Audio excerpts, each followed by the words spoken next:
സെക്കൻഡുകൾ കൊണ്ട് കുട്ടികളുടെ ട്രസ്റ്റ് നേടിയെടുക്കുവാൻ ഒരു എളുപ്പ വഴിയുണ്ട്. എന്താണെന്ന് അറിയാമോ? പ്രോപ്പറായ ഐ കോണ്ടാക്ട് മെയിൻറ്റെയിൻ ചെയ്യുക എന്നുള്ളതാണ്. ഐ കോണ്ടാക്ട് മെയിൻറ്റെയിൻ ചെയ്യുന്ന പേരൻസിനെ സംബന്ധിച്ചിടത്തോളം അവിടെ വളരെ നല്ല രീതിയിലുള്ള ഒരു കണക്ഷനാണ് ബിൽട്ടപ്പ് ചെയ്യുന്നത്. അല്ലാത്ത പക്ഷം ഒരു കൺട്രോൾ മോഡിലേക്കാണ് ആ റിലേഷൻഷിപ്പുകൾ പോകാറുള്ളത്. ഐ കോണ്ടാക്ട് എങ്ങനെ മെയിൻറ്റെയിൻ ചെയ്യണമെന്ന് ചോദിക്കുമ്പോൾ അതിന് വേണ്ടിയിട്ട് ഒരു റൂള് കൂടിയുണ്ട്. അതിനെ നമ്മൾ 3x3 റൂൾ എന്നാണ് വിളിക്കുന്നത്. ഈ 3 എന്ന് പറയുന്നത് കുട്ടികളുടെ ഇമോഷണൽ ആങ്കറിംഗ് പോയിന്റ്സ് ആയ 3 ടൈമിങ്ങുകളെയാണ് സൂചിപ്പിക്കുന്നത്.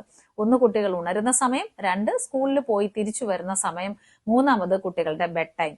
ഈ 3 സമയത്തും 3 മിനിറ്റ് വീതം കുട്ടികളോടുകൂടി സ്പെൻഡ് ചെയ്യണം. അവിടെയാണ് പ്രോപ്പർ ഐ കോണ്ടാക്ട് നമ്മൾ മെയിൻറ്റെയിൻ ചെയ്യേണ്ടത്.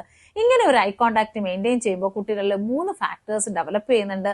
1, അവർ വളരെ സേഫ് ആണ് എന്നൊരു ഫീലിംഗ് ഉണ്ടാവും. 2, അവർ വളരെയധികം നമ്മളാൽ അറ്റൻഡ് ചെയ്യപ്പെടുന്നു എന്ന് തോന്നും. 3, അവർ വളരെ സെക്യൂർഡ് ആയിട്ട് ഫീൽ ചെയ്യും. ഈ 3 ഫീലും ഡെവലപ്പ് ചെയ്താൽ ഓട്ടോമാറ്റിക്കലി ട്രസ്റ്റ് ബിൽട്ടപ്പ് ചെയ്യും എന്നുള്ളതിൽ സംശയമില്ല. അതുകൊണ്ട് തന്നെ 3x3 റൂൾ പ്രാക്ടീസ് ചെയ്യുക. പ്രോപ്പർ ഐ കോണ്ടാക്ടോട് കൂടി കുട്ടികളുടെ ട്രസ്റ്റ് നേടിയെടുക്കാൻ ശ്രമിക്കുക.